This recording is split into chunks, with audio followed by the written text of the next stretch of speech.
अगर आप वाहन चालक हैं तो क्या आप जानते हैं कि फास्टैग के नियमों में बदलाव किए गए हैं और कई नए नियम लागू हो गए हैं? अगर नहीं तो इस वीडियो में जान लीजिए, और अगर हाँ तो क्या फिर आप ये जानते हैं कि फास्टैग नियम में बदलाव से यूजर्स पर क्या असर पड़ेगा? नमस्कार, मैं हूँ आरती जांगड़ा।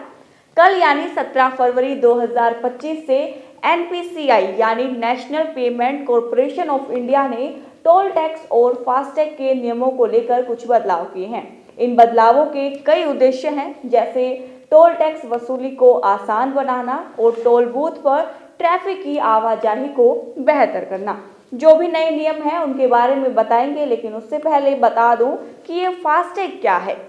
दरअसल फास्टैग एक इलेक्ट्रॉनिक स्टिकर है। इसमें रेडियो फ्रीक्वेंसी आइडेंटिफिकेशन चिप लगी होती है। इसे गाड़ी के विंड स्क्रीन पर चिपकाया जाता है, जो कि वाहन चालक के बैंक खाते या फिर फास्टैग वॉलेट से अटैच्ड होता है।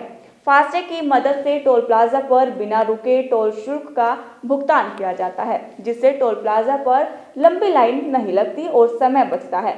साथ ही फ्यूल में भी बचत होती है। अब जानते हैं नए नियमों के बारे में। पहला, जैसे ही आप टोल प्लाजा में एंट्री करते हैं तो आपके फास्टैग में पर्याप्त बैलेंस होना चाहिए। अगर आपके खाते में पर्याप्त पैसा नहीं है तो सिस्टम आपको आगे जाने नहीं देगा और आपके फास्टैग को कम बैलेंस के रूप में बताएगा, और आपको हाईवे से बाहर निकलते समय दोगुनी टोल राशि का भुगतान करना होगा।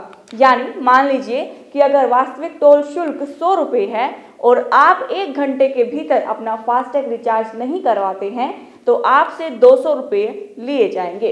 इसके अलावा अगर यूजर का फास्टैग ब्लैक लिस्टेड है और वह टोल प्लाजा पर पहुंचने के बाद रिचार्ज करता है तो उसे कोई फायदा नहीं होगा। सीधे शब्दों में बताऊं तो टोल प्लाजा की लाइन में खड़े होकर या दूर से अगर टोल प्लाजा देख लिया तब रिचार्ज करने की आप कोशिश कर रहे हैं तो कोई फायदा नहीं होगा। आप फास्टैग रीड होने से 60 मिनट पहले रिचार्ज कर लें या फिर फास्टैग रीड होने के 10 मिनट के भीतर रिचार्ज कर लें। हाँ, एक और बात, अगर आपके फास्टैग ब्लैक लिस्टेड हों तो उसे कैसे एक्टिवेट करें ये भी जान लीजिए। सबसे पहले चेक कर लें कि कहीं कम बैलेंस की वजह से तो फास्टैग ब्लैक लिस्टेड नहीं हुआ है।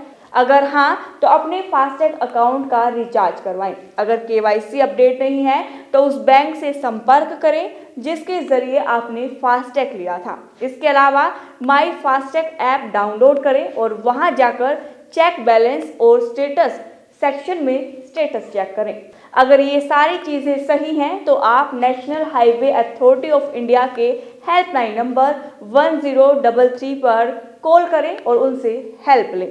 तो ये वो नए नियम हैं जो हर वाहन चालक को पता होना ज़रूरी है। और भी ऐसे ही इंफॉर्मेशन वाली वीडियोस के लिए देखते रहिए गरिमा टाइम्स। शुक्रिया।